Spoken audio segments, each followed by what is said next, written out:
Jadi Android dan iOS ini udah sama-sama siap merilis versi terbaru. Android dengan Android 13 Tiramisu dan iOS-nya ini dengan iOS 16 yang dua-duanya ini sama-sama bertabur fitur baru, guys. Di iOS 16 kita bisa tap tahan foto dan mengeluarkan objek ya untuk dikirim ke message, sedangkan di Android 13 kita bisa copy dan muncul pop-up untuk di-share dan diedit sebelum di-paste. Nah, di video ini kita mau bandingkan keduanya dari berbagai sisi, dari fitur barunya, apa yang sama, apa yang beda, apa yang saling contek, supaya kalian bisa menilai sendiri ya mana yang terbaik dari upgrade mayor kedua OS ini. Gue Febian Agi Tekno, dan subscribe kalau kalian suka ngikutin perkembangan gadget dan teknologi kayak gini, guys. Dan pertama dari konsep desainnya, ini keduanya sama-sama nggak mendapatkan perombakan besar karena masih bertahan ya meneruskan konsep desain sebelumnya. Android 13 dengan material U yang tetap mengusung konsep flat dengan desain simple, minimalis tetapi terlihat clean, dan iOS 16 tetap mempertahankan desain yang lebih 3D, lebih kompleks dengan transparansi dan efek shadow di sana sini tetapi tetap terkesan mewah. Nah, untuk lock screen iOS 16 ini dapat perubahan yang sangat besar karena sekarang kita bisa bikin custom lock screen sendiri dari wallpaper, warna, emoji, cuaca, bahkan dari foto yang kita punya. Dan dia bisa memisahkan objek dan background untuk bikin efek depth yang keren. Jamnya pun bisa diganti fontnya, ditambahkan widgetnya, tetapi yang paling fungsional dari lock screen ini menurut gua, kita bisa bikin banyak lock screen dan menghubungkan masing-masing lock screen dengan fokus yang kita buat. Jadi misalnya kita aktifkan lock screen kerja dan otomatis profile fokus bakal beralih ke kerjaan. Begitu juga ketika kita di rumah, aktifkan lock screen rumah dan fokus bakal terhubung ke keluarga. Artinya chat, pesan, telepon, atau apapun yang sehubungan dengan pekerjaan ini bisa di silent dan di hide ya biar lebih fokus ke keluarga aja. Sedangkan untuk di Android 13, lock screen ini memang nggak terlalu dapat upgrade ya, tetapi di always on display ada satu fitur useful yang ditanamkan, yaitu kita bisa mengatur smart home device kita langsung dari lock screen tanpa harus buka lock screen-nya. Terus ada juga nih satu indikator flashlight baru ya yang bakal muncul kalau flashlight ini menyala tanpa sengaja, yang kadang-kadang memang kejadian ya. Dan kalau untuk Action Center di iOS 16 ini nggak banyak berubah, tetapi di Android 13 ada banyak shortcut action yang ditambahkan, guys. Kayak misalkan ada scan QR untuk memudahkan kita scan QR code, serta beberapa accessibility shortcut ya, kayak misalkan ada color correction, ada one-handed mode, sampai yang berhubungan sama privasi kayak kamera akses sampai juga mic akses. Jadi untuk di Action Center atau Quick Action ya, ini di Android 13 ada lebih banyak perubahan. Untuk search, dua-duanya juga dapat sentuhan baru. Di iOS 16, Apple memindahkan kolom search-nya ke bawah biar lebih gampang saat mencari sesuatu dengan hasil pencarian yang sama lengkapnya kayak sebelumnya, dari memberikan hasil pencarian foto, file, internet, dan yang lainnya. Sedangkan di Android 13, Google memang tetap meletakkan form pencarian di atas, tetapi sekarang ditambahkan hasil pencarian dari Google Search ya, dan keyboard yang bisa otomatis terbuka saat search dibuka. Dan menariknya, di Android ini adalah sebuah opsi yang bisa kita matikan atau kita aktifkan. Jadi DNA customizable dari Android masih tetap dipertahankan ya di berbagai fitur baru Android 13 ini. Nah, fokus ini jadi salah satu yang dirombak besar-besaran di iOS 16. Selain bisa dikonekin ke lock screen ya, tadi udah gua jelasin, fokus di iOS 16 ini juga ketambahan fitur baru yaitu focus filter. Jadi di sini kita bisa atur apa aja yang bisa ditampilin oleh aplikasi ya di fokus tertentu. Misalnya, waktu fokus kerja, kita bisa atur yang ditampilin di message, email, kalender, bahkan juga tab Safari cuman yang berhubungan sama kerjaan aja.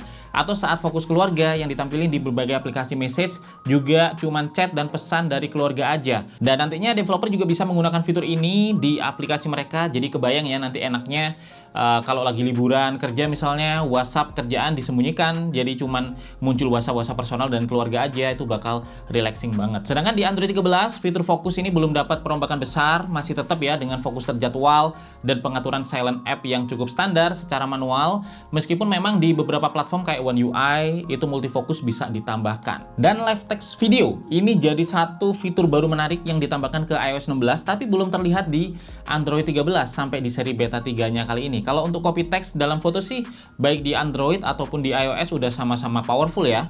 Kalau di Android itu ada Google Lens yang bisa dengan mudah detect teks di foto dan bisa di copy, ditranslate atau dibaca bahkan, dan dia juga support bahasa Indonesia. Jadi kita bisa copy isi buku dengan cepat ya ke smartphone. Tetapi kalau di iOS 16, sekarang dia nggak cuma foto, tetapi bisa detect juga teks yang ada dalam video. Jadi kalau lagi belajar coding misalnya dari video tutorial, maka kita bisa copy aja sampel code-nya untuk di paste, meskipun hasilnya juga nggak selalu seakurat itu. Nah, salah satu hal yang jadi keunggulan dari Android ya dibandingkan dengan iOS itu adalah fitur USB OTG atau USB on the go. Nah, ternyata fitur ini dapat update yang makin powerful lagi ya di Android 13 dengan ditambahkannya support file system exFAT.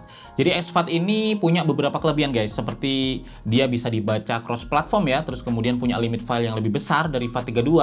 Dan dengan disupportnya exFAT ini di Android 13, maka kita bisa akses flash disk atau juga storage ya dengan file system exFAT langsung dari Android, dan ini nggak dimiliki oleh iPhone sampai di iOS 16 ini. Dan Android 13 ini juga support Bluetooth LE audio dengan LC3 codec yang bisa menghadirkan kualitas audio yang lebih baik ya dari SBC dan lebih low energy juga.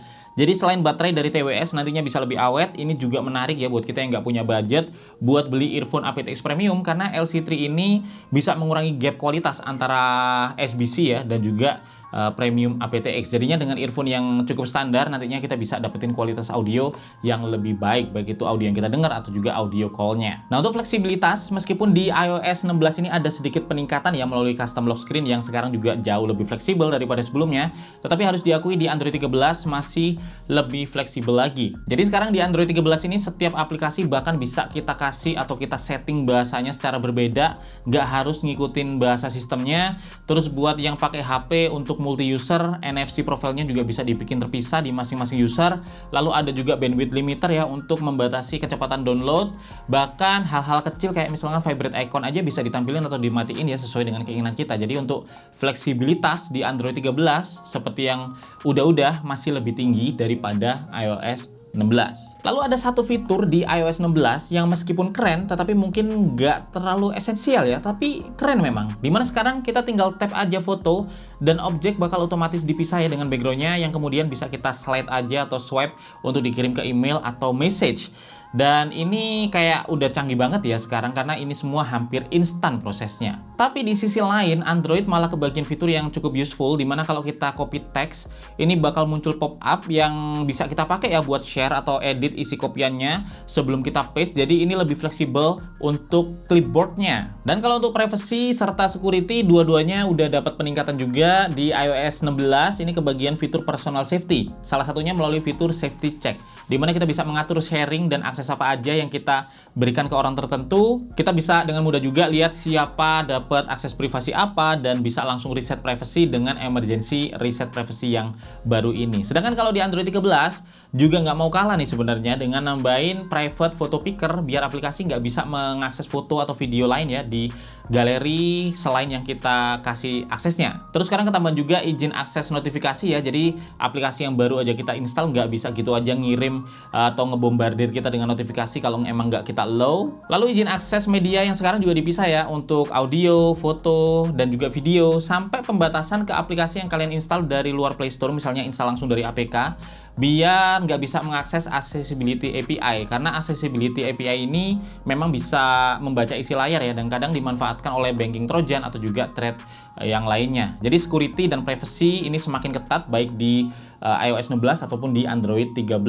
Terus ada satu perubahan besar lagi di Android 13 terkait dengan manajemen baterainya. Jadi ada satu fitur kompleks yang ditanamkan yaitu TER atau The Android Resource Economy yang bakal memanajemen penggunaan power di Android dengan cara mengizinkan atau menolak proses yang di-request oleh aplikasi berdasarkan sisa kapasitas baterai smartphone. Jadi ini memang cukup kompleks dan tujuannya untuk membuat baterai smartphone Android nanti makin awet lagi di Android 13. Sedangkan kalau di iOS 16 ini belum ada info ya tentang perubahan sistem manajemen baterainya, tetapi di iOS 16 sendiri aplikasi bawaannya ini banyak yang diperbarui guys, mulai dari aplikasi Health, Apple CarPlay, Home, Maps, Wallet, Photos, kemudian FaceTime, TV Plus, Fitness, dan semuanya diperbarui dengan berbagai fitur dan juga fungsi-fungsi yang baru. Dan untuk sisanya sih cenderung sama ya, kayak misalkan ada polesan tampilan di sana sini, kemudian perubahan-perubahan minor yang detailnya bisa kalian lihat aja di review masing-masing dari Android 13 dan juga iOS 16 yang udah gua upload sebelumnya. Nah, sekarang tinggal kalian menilai mana yang menarik ya atau lebih menarik menurut kalian.